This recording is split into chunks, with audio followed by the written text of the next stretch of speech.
Okay, I'm going to come out and say it. In my opinion, the Audi A5 and S5 are two of the best looking cars on the road. Have a look for yourself. It's a big coupe with flowing lines and a macho stance that is sure to turn heads. Audi was kind of caught off guard with the success of these cars because buyers had to wait for months and in some cases over a year to get one when it was first introduced. And now for 2010, Audi has introduced a convertible version of the A5 or this more powerful S5, and it's just as dramatic as the coupe. For somebody who likes roof-down driving, this new car is hard to ignore.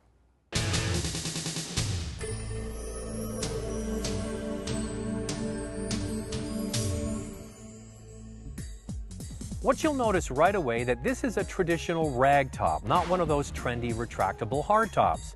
As much as I can see the attractiveness of those retractable hardtops, this conventional setup works well for a couple of reasons. First, it's simple and quick to put up and down. The lines of the car are not compromised along with the trunk line to make room for the roof. Speaking of room, the trunk remains usable when the roof is down. Here's the thing, the trunk really is a useful size even with the roof down. There's plenty of space here, plus the back seats fold down for even more cargo area. Now compared to the G37 convertible, this trunk is huge. The inside of this car is everything I've come to expect from Audi. I especially like the interface. I should point out again that it's very easy to use. It's called MMI or Multimedia Interface. It's got a center button here with everything around it. It's very easy to use once you learn it. The other thing is the panels and the materials on the inside of this car are first rate.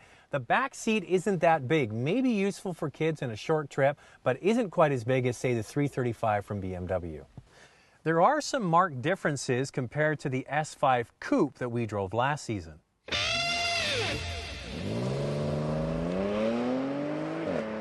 The first thing is the wonderful and meaty sounding V8 engine is gone. It's been replaced by a supercharged V6. Times are a-changin'. Here's the blunt reality. Car companies are going to have to improve fuel consumption and the race for bigger engines is going to have to come to an end. So this is the way it will go with Audi.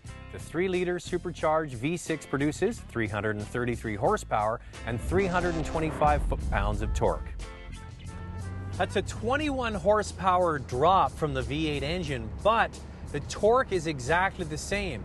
And Audi claims that the torque is more usable through a wider range, which means this car hits 60 miles an hour and the exact same speed as the V8. But the benefit is the V6 supercharged gets 20% better fuel economy. By the way, the S5 Coupe still has the V8 for one more year. It'll switch to the supercharged engine in the 2011 model year. The only transmission available is the 7-speed double-clutch S-tronic transmission that is lightning quick up and on downshifts. There is no manual transmission offered, so maybe someone wanting to do the shifting will probably look for a BMW 335 or M3.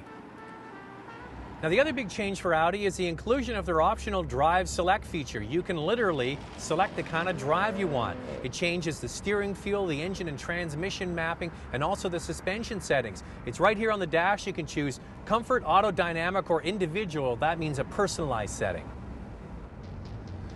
So the big question is, having a supercharged V6 engine a compromise when the previous car, or the Coupe, has a V8?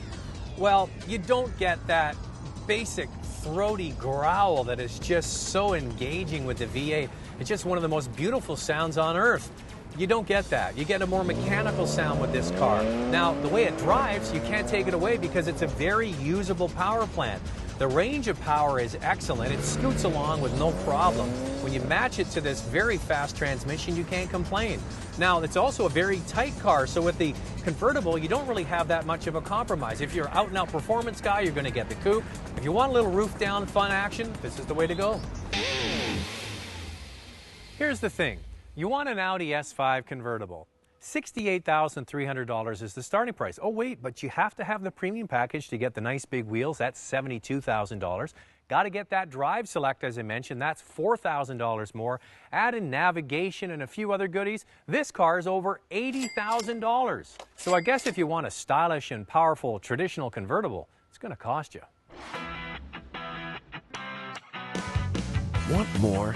Go to drivingtelevision.com and discover the advantages of hardtops versus soft tops.